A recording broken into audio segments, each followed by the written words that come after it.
Fala galera, estamos aqui na nossa terceira aula sobre cristianismo. Hoje vamos falar sobre a Igreja Católica Apostólica Ortodoxa. Vamos conhecer mais essa igreja. Ela está no Brasil, é uma igreja antiga, na verdade, após o surgimento da Igreja Católica, que vai ser a única igreja cristã no mundo durante muito tempo.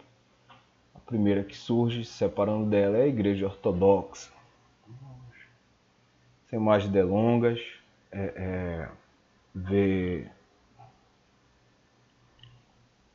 conhecer essa religião cristã, né? Vou deixar o link aqui. O link vai aparecer aí no canto direito da tela, né? Uma sugestão de um vídeo que se trata do programa Retratos da Fé, da TV Cultura. Gostei muito desse programa, tem se tornado uma referência para mim, né? E vou disponibilizar aí para quem quiser saber um pouco mais, né? Ter uma visão a mais sobre a religião ortodoxa. Primeiramente, a gente tem que considerar o seguinte: já havia sido feita uma divisão no Império Romano, tá? Havia sido feita uma divisão para se manter a ordem no Império Romano, e essa divisão marcou muito a cultura, porque era o lado ocidental e o lado oriental. No Ocidente, a língua que predominava era o latim, né? E no Ocidente, a língua predominante era o grego. Tá? E aí vai acontecer uma série de conflitos, não apenas de pensamento religioso, de divisão religiosa, mas conflitos políticos, né, de interesses econômicos, de poder. E aí, em 1054, vai acontecer uma cisma, né, uma ruptura na religião que é a Igreja Católica Apostólica Romana. Ela vai ser dividida, né, em duas. Aí vai surgir a Igreja Ortodoxa, Igreja Católica Apostólica Ortodoxa. O que significa a palavra ortodoxa? Ao pé da letra é correto louvor, né? Normalmente se usa essa palavra para se designar alguém tradicional, né? Tipo, o Neuto, ele é ortodoxo, né? A aula dele é aquela coisa antiga, entendeu? O cara é muito chato. Se tu pedir para ir ao banheiro e te dar uma esculhambação. Mas sempre lembrando que quando eu dou essa pausa, normalmente estou tomando uma aguinha, tá? Ou uma água, ou um café. O professor é movido a café. Então, a palavra ortodoxa realmente faz essa referência, né? Quando se tem uma proposta de resgatar as tradições do cristianismo, né? Uma das questões que é levantado durante a cisma, durante a separação da Igreja Ortodoxa da Igreja Católica em 1054, é que a Igreja Católica estava alterando muitas coisas, né? E aí você tinha a autoridade do Papa, né, como líder maior da Igreja na Terra. Os cristãos do Oriente não estavam concordando com as decisões que estavam sendo tomadas, nem concordavam que houvesse uma autoridade maior na Terra, né? Então aí vai haver a separação da Igreja Ortodoxa, e essa tendência, até pelo nome, né, a proposta da Igreja de se guardar tradições antigas. Os rituais são bem antigos, bem marcantes e não mudam, tem essa tendência de não mudar. Aqui, para ilustrar, né, esse racha, essa cisma, Papa Francisco e o Patriarca Kirill, né, o Patriarca da Igreja Ortodoxa da Rússia. Tá? Até hoje a Igreja Ortodoxa não tem um líder maior, certo? A maior autoridade da Igreja Ortodoxa é o concílio dos patriarcas, tá? Que é convocado, cadê a imagem dos patriarcas? Este concílio, onde se reúnem os patriarcas do mundo, né? E aí eles tomam decisões que são os rumos da Igreja Ortodoxa no mundo, tá? Esse concílio é chamado pelo patriarca de Istambul, né, antiga Constantinopla. Não que ele tenha uma autoridade maior, mas é uma tradição porque foi num concílio de Constantinopla, em Constantinopla, né, antiga Constantinopla, atual Istambul, que surgiu a Igreja Ortodoxa. E aqui essa imagem de um padre celebrando um culto, né, na Igreja Ortodoxa. Você vê aí que é meio diferente, né, do que estamos acostumados a ver, né? Tudo tem uma simbologia. Eu sei que, por exemplo, essas 3 velas que estão numa mão simbolizam o Pai, o Filho e o Espírito Santo, tá? Eles também, quando, por exemplo, vão fazer o sinal da cruz, fazem o sinal da cruz com os 3 dedos juntos, né? O polegar, o indicador e o médio juntos. Fazem o sinal da cruz 3 vezes, reafirmando a Trindade. Tá? Reafirmando a Trindade. Então você vai ver esses elementos na Igreja Ortodoxa. Ela não tem tanta diferença assim da católica, mas tem rituais marcantes, né, que vão diferenciá-la. Digamos, a estética, como eu falo, tem uma pegada diferente, né? É uma pegada diferente. Outra questão que já vai mais para o lado da teoria, da doutrina, da crença, é a discordância em relação ao purgatório e à morte. Pois bem, vamos lá. A Igreja Católica tem a seguinte visão: você morreu, você vai ser julgado por Deus, né? E se você foi uma boa pessoa, se você foi um bom cristão, você vai para o céu, você vai para o paraíso.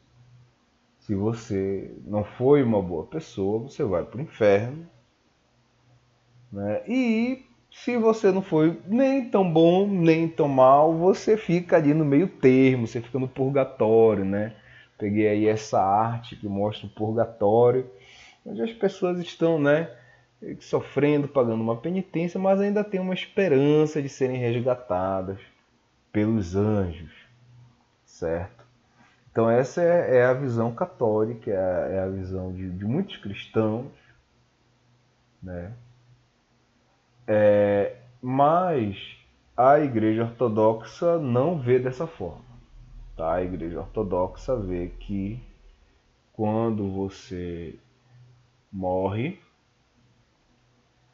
você descansa, você está dormindo, aguardando o dia que Jesus irá retornar a esse mundo. Isso é uma profecia que acredito que a grande maioria dos cristãos, se não todos os grupos cristãos, acreditam que um dia Jesus vai voltar.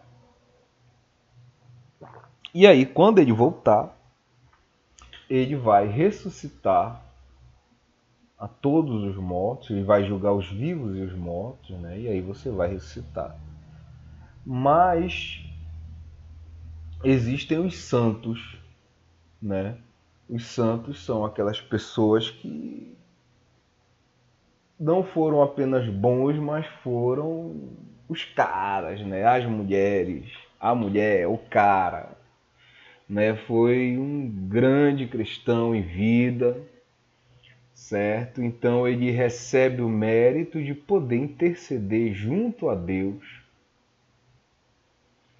né, pelos homens. E aí essas pessoas são levadas ao céu antes desse dia do juízo final, certo? Então essa é a visão da Igreja Ortodoxa sobre a morte, tá?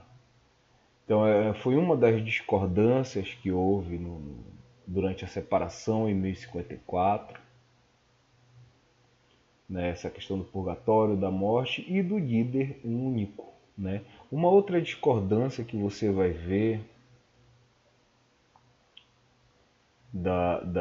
dos ortodoxos já não é bem em relação aos católicos, mas em relação ao que viria depois, né, aos evangélicos. É interessante a gente falar sobre isso, porque assim, a gente vai, já na próxima aula já vamos falar sobre reforma protestante.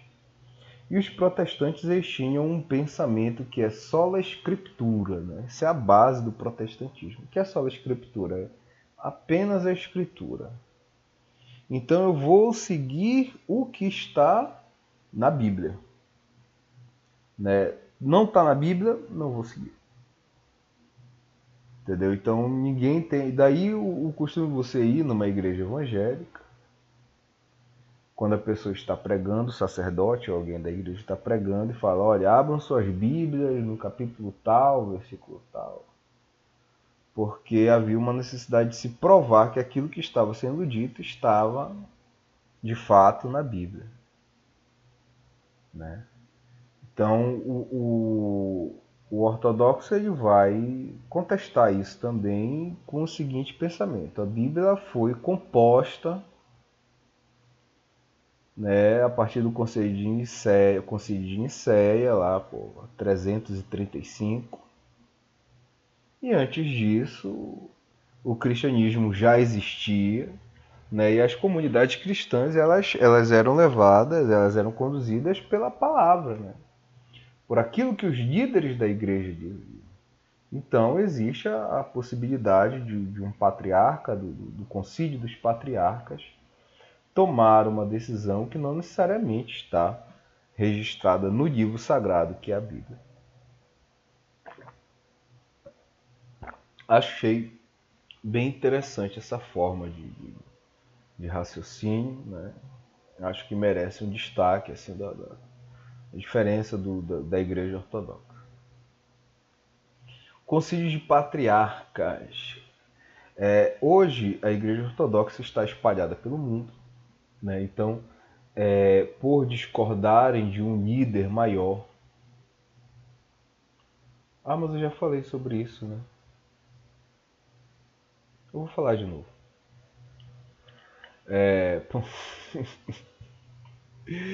Aí a gente tenta fazer essas aulas assim bem mais formais, bem mais sérias, mas não dá, né? Quem é meu aluno sabe que eu sempre faço uma brincadeira durante a aula. Eu vou pular essa parte das brincadeiras. Eu já falei, mas vou falar de novo. Então, pelo mundo, cada local do mundo tem um líder, um patriarca. Né? E esse patriarca é a autoridade máxima naquele país. Né? Então, patriarca da Rússia, patriarca de Istambul, né? Patriarca da Grécia. E existe o concílio dos patriarcas, que é chamado pelo patriarca de Istambul, que foi a cidade onde surgiu a Igreja Ortodoxa. Tá? Então ele chama, os patriarcas se reúnem e decidem os rumos da Igreja Ortodoxa no mundo. Vale ressaltar que no passado, quando surge a Igreja Ortodoxa, vai haver uma cisma, né? Tanto a Igreja Ortodoxa vai excomungar a Igreja Católica, quanto a Igreja Católica vai excomungar a Igreja Ortodoxa, não vão se reconhecer, mas isso não é mais assim, né? Aí existe uma proximidade, existe uma relação entre os patriarcas e o Papa, inclusive. Né? Até colocamos uma foto no início para marcar essa relação amistosa que existe entre as igrejas. Tá? Uma outra diferença na Igreja Ortodoxa é que os padres podem se casar. Né? Na Igreja Católica, se você quiser ser um sacerdote, se você quiser ser um monge ou ser uma freira, né? É importante destacar que na Igreja Ortodoxa, na Igreja Católica existem as freiras, mas elas não são sacerdotisas. Tá? Elas não podem desenvolver o papel de sacerdotes. Elas trabalham para a igreja, vivem para o trabalho da igreja, mas não são sacerdotisas. Na Igreja Ortodoxa também não tem sacerdotisas, tá? Tem apenas sacerdotes homens, mas esses homens podem casar, tá certo? Esses homens podem casar antes de se tornarem padres. Então, aquele que se torna padre e ainda não é casado, ele não pode se casar posteriormente.